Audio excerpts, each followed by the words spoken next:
Let's say you want to share an article like this one into Facebook. So you copy the link and you paste it into your Facebook status update.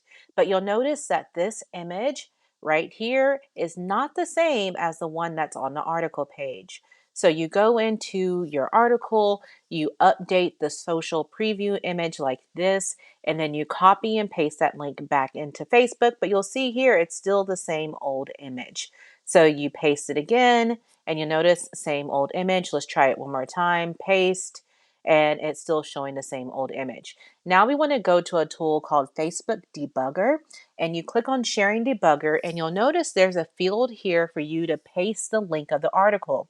You'll select Debug, and now it is showing you the current bad image, but it was also scraped 3 minutes ago. So you want to scrape it again so it will force through a new image, and there we go. So now that we've done this, we want to go back to Facebook, take out the old link, refresh our browser, and then we want to paste the same link into our status update, and it should show us the new image. If you found this tip helpful, go ahead and give me a follow for more social media tips.